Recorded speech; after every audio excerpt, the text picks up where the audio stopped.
Indonesia itu memang direkayasa, memang di-engineer oleh kekuatan asing untuk menjadi terpuruk, untuk menjadi bangkrut. Dia adalah agen CIA yang diperintah oleh Claudia Martin untuk pergi ke Indonesia dan menciptakan proyek sangat besar dengan pembiayaan dengan utang.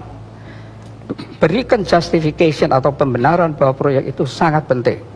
Kalkulasikan untung yang sebesar-besarnya, bangkrutkan Indonesia setelah semua utang kembali kepada perusahaan-perusahaan Main, Bechtel, Halliburton, Stone and Webster, dan Brown and Root. Rupiah ini akan merosot terus menerus sampai tidak ada batasnya, kecuali kalau ada pimpinan nasional yang sangat kuat mengerti persoalan dan berani membalikkan itu. Nah, sekarang akan saya jelaskan secara padat untuk menjadi bahan diskusi. Pertama-tama, saya ingin mengadakan perbandingan dengan beberapa negara tetangga. Itu pun saya pilih, bukan ASEAN sembarang, saya pilih saja ya. Per 31 Desember 1970 sampai hari ini, ya, Singapura dolar 19 tahun 70 itu 1 US dollar 3 dolar. Sekarang 1,3, jadi mengalami apresiasi, mengalami penguatan 57%. Malaysia dari 3 dolar menjadi 3,93, mengalami depresiasi 31%. Lalu Thailand dari 21 menjadi 31,86, mengalami depresiasi 52%. Filipina dari 6 peso menjadi 51,9, mengalami depresiasi 756%. Indonesia 363 rupiah per US dollar.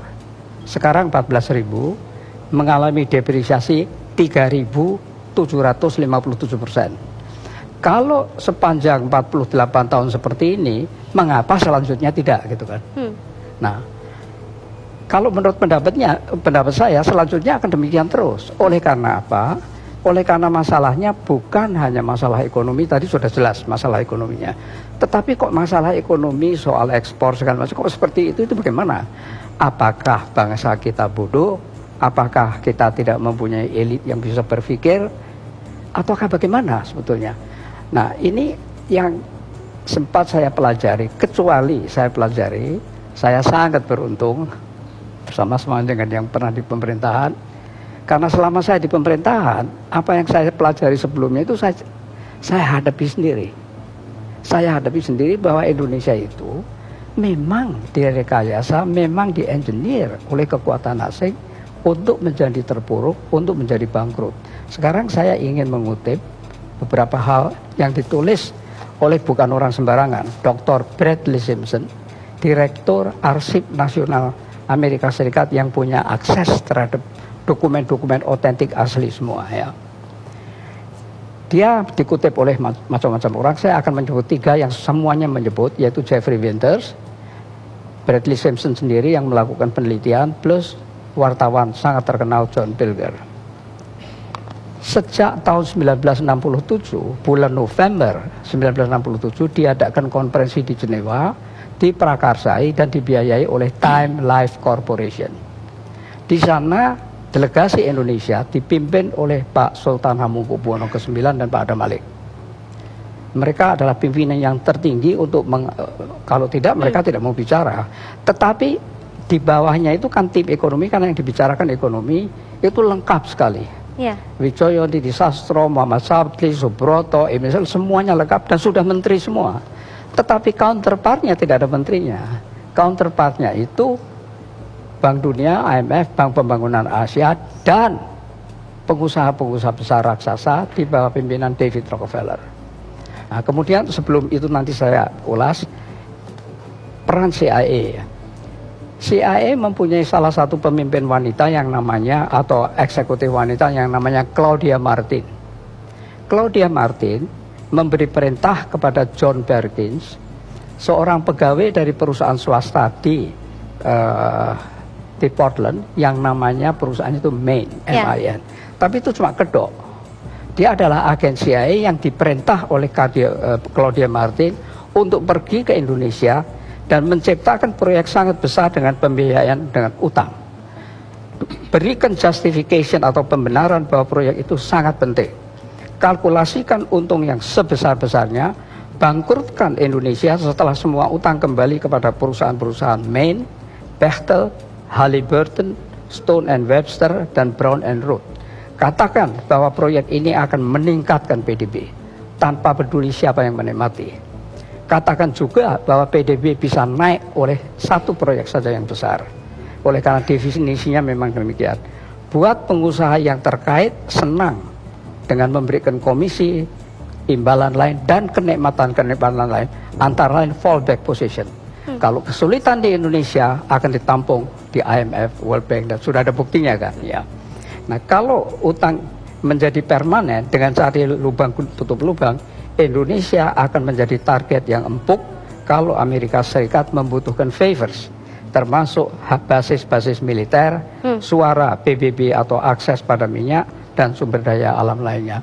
Yang mengatakan ini semua bukan saya. Yang mengatakan ini John Perkins dalam bukunya The Confessions of an Economic Hitman, ditambah Brad Jensen segala macam. Maka kenyataannya apa? Kenyataannya sejak itu terjadi hal yang sangat aneh. Bagaimana ekonom-ekonom yang begitu hebat bisa melakukan hal-hal seperti ini? Sejak 67, ya, utang itu tidak disebut loan, akan tetapi disebut bantuan, aid. Ya.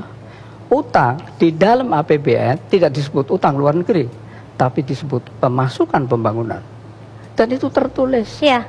Selama 32 tahun tertulis seperti itu. Ya. Terus kemudian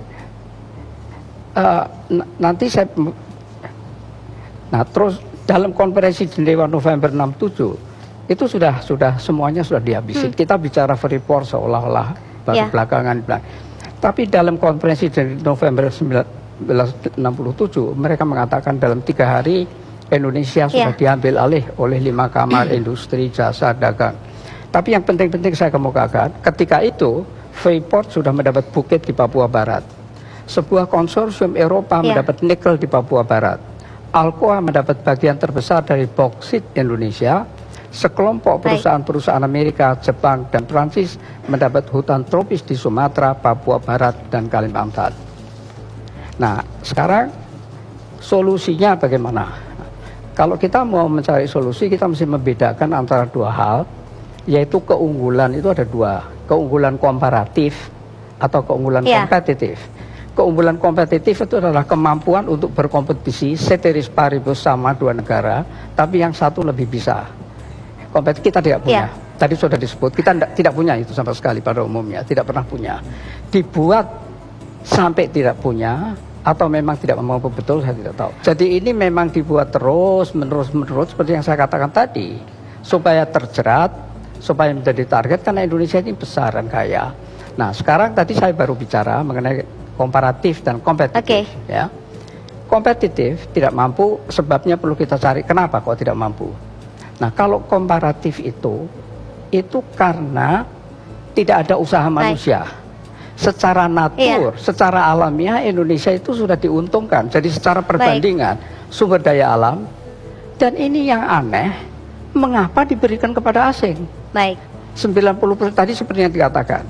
Jadi solusinya bagaimana? Solusinya nomor 1, mesti berani berbicara dengan negara kreditor, rescheduling atau haircut.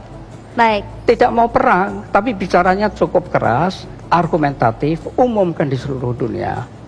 Itu 1. Kedua adalah mengenai kontrak dari sumber daya alam mineral yang mahal. Kalau sudah habis ya habis. Pergilah, kami bisa mengelola sendiri. Kenapa setiap kali habis takut mengambil alih?